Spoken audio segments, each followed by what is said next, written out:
You keep saying that we need to take accountability for our own lives, and that we um, that everything is a mirror. How does that work on a deeper level, like energetically?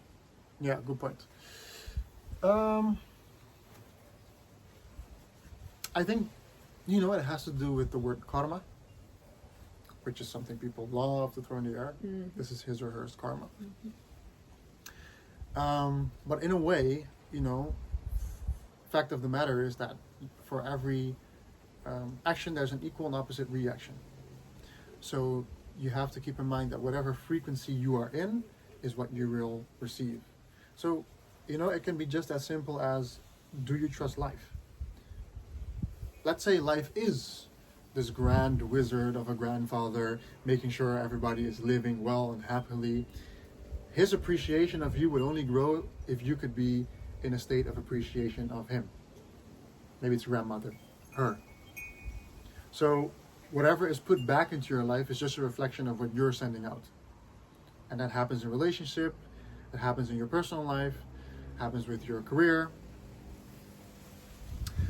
So this is a very hard pill to swallow for a lot of people. There was a person who came and he had eczema all over his body. And I think he was like 30, 35, something, traveled all over the world, visiting different doctors, trying herbs and remedies and blah, blah.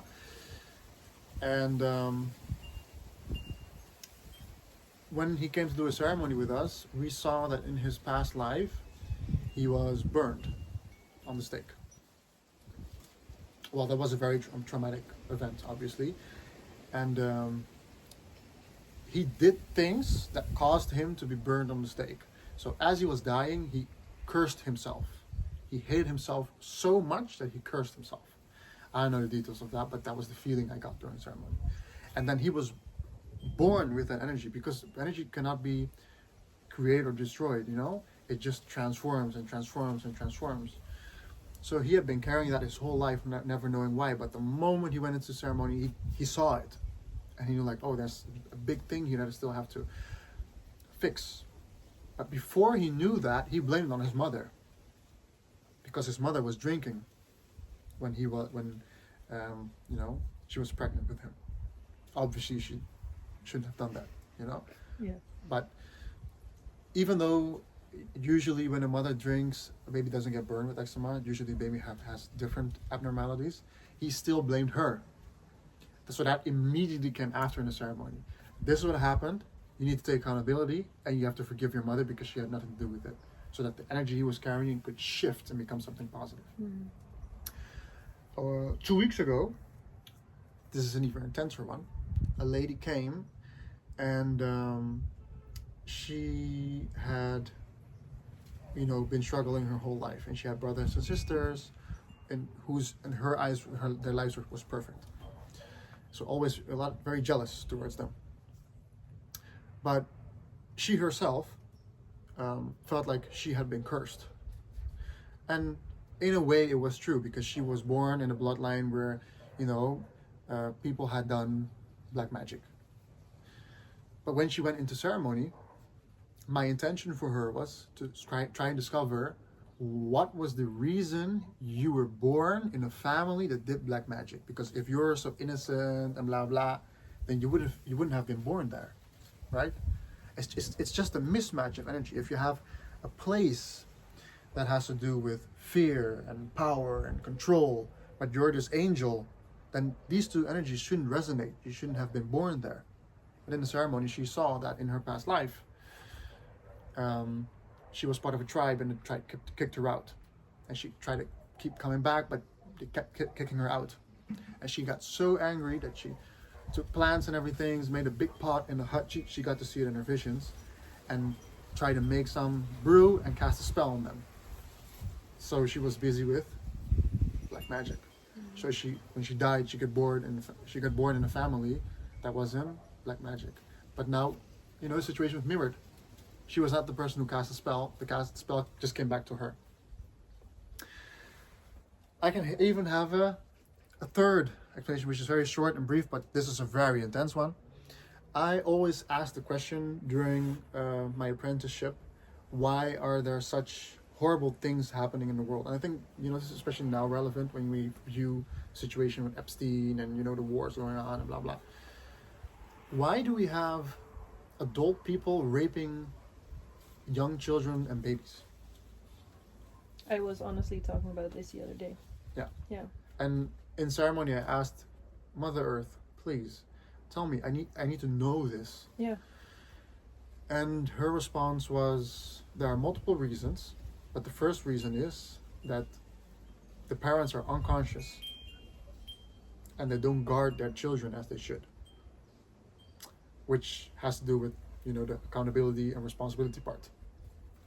Yes, there are predators all around us, but I am responsible for the safety of my children, so I play a part in it as well. And if my children undergo a trauma such as that, then I have, in a way, failed as a parent, because my task was to protect them until they're strong enough to protect themselves.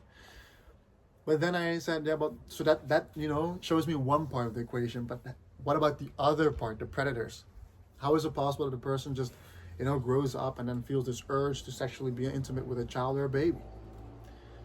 And then she showed me that all of these cases, all of these people had some form of sexual abuse in their life as well. So they were just recycling an old energy that's trying to move through them, but it can't. So it just keeps expressing itself. Mm-hmm. So it's a mirror again. What they do to others is that which has been done unto them. Like I said, life is always mirroring you and trying to show you something. What about the children? So there comes the next part. Let's say you have a pedophile. Because energy is, I'm going to say it again, never created or destroyed, it just transforms if you allow it, if you help it. Because it has to be supported to do that. It has to go through a phase of healing.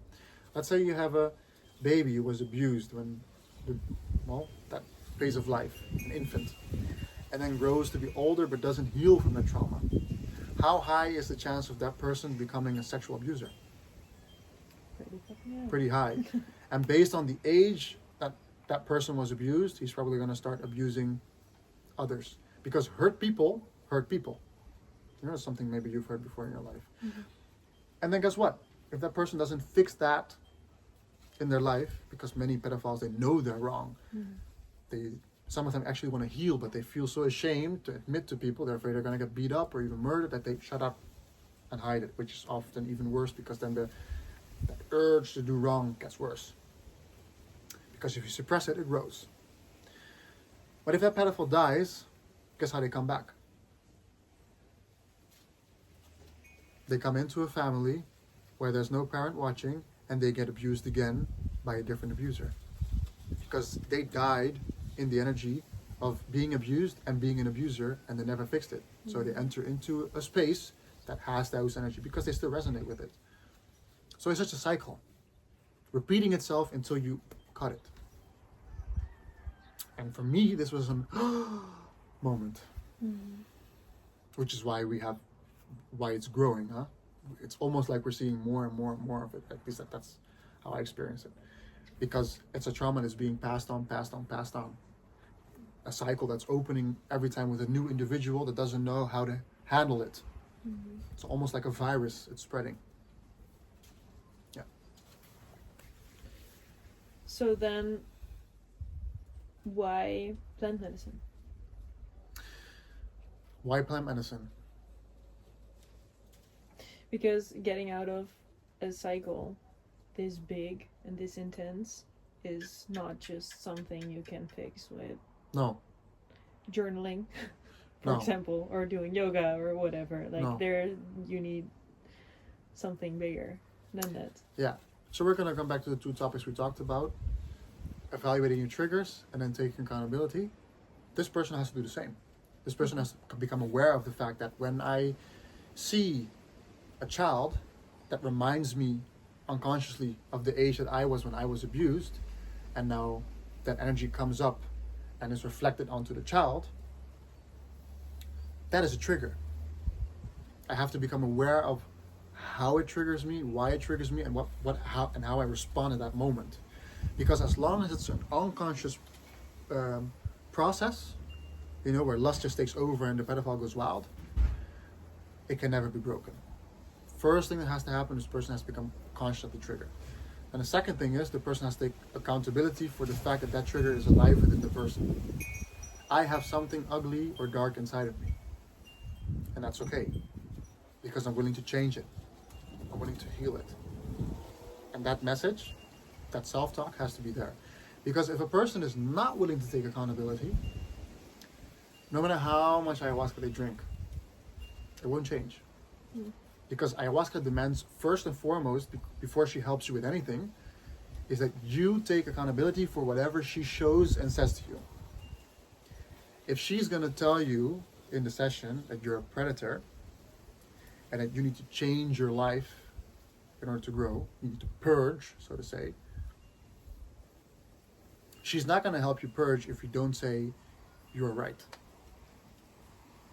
So I think the part of healing happens way before plant medicine. Becoming conscious of the fact that, I'm fucked up and I need help and I'm not afraid to admit it.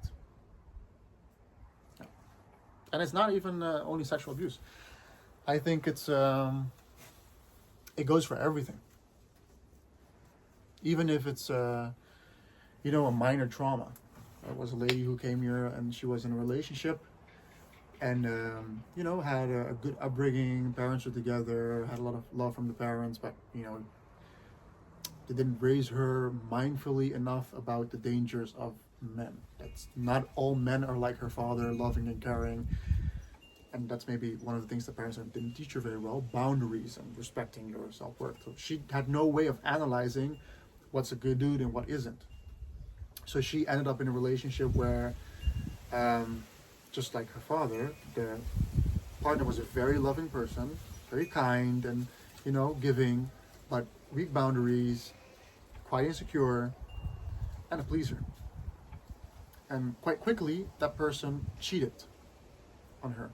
And then when she heard the news, well, this is what she got from her mother taught her a no cheating policy.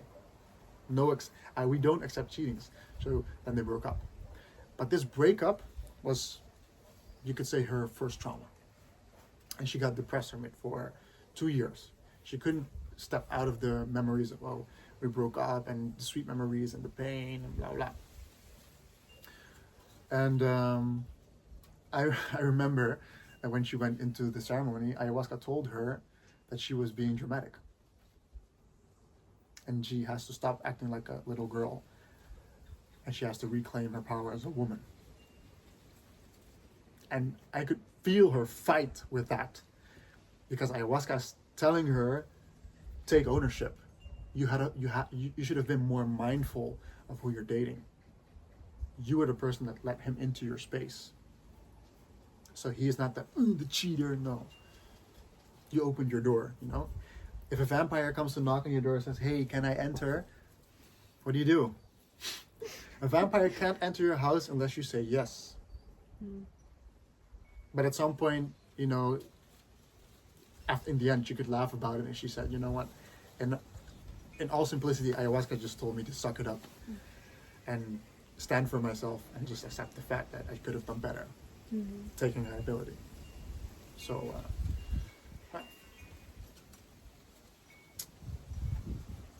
I can give you another example because there's so many examples. We have a 10-year-old in the house, and there are a lot of parents who, when the child, says something that's quite harsh, or like bad words and stuff, that they go like, "Hey, why?" It's a trigger for them, and whatever their upbringing was, they're going to reflect that onto the child because, like I said, we're just mirroring unconsciously all the time. I don't do that. In fact, sometimes she even says words that are wrong, but I don't even go into it. Because I know that she's still a child and she's just mirroring whatever we're doing around her in the space. So if she said a bad word, she heard it from one of the family members. So I cannot be mad at her. Even if she says it to me, I can't go, Maybe I'll joke with her and tell her like, hey, you shouldn't say that. But afterwards, I'm going to flip the mirror and be like, oh, she got it from me. I have to be more mindful of what I'm saying and how I'm acting around her. And in fact, by doing that, by being that reflective parent, unconsciously I will teach her to do the same. That when she notices something, she won't immediately react. But her first instinct will be to go, okay, quiet, go inside, see what's in here first, and then respond. Yeah. Yeah. I see you do it all the time. It's very inspiring. I'm really trying. Oh, it's difficult sometimes. Don't worry. But yet you're doing it Yeah. every time, again and again and again and again. Yeah. So yeah. And I feel like I'm lucky because I've been able to work with a lot of kids. So I have, more experience. Whereas her mother, she never worked with kids or anything. And the daughter is the first child that came into her life. So immediately she had to try to find out, okay, how do I navigate being around children?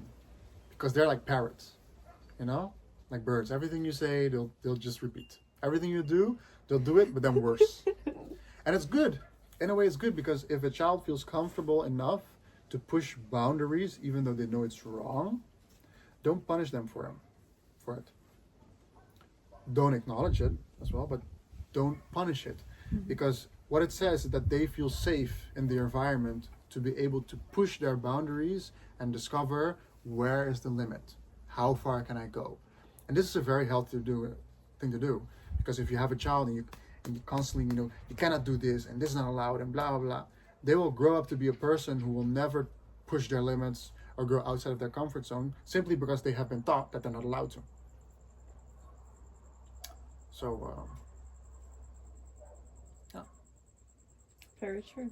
And many people have this. Yeah. And you're gonna see it back when you do your trigger therapy, when you're gonna be mindful of your triggers.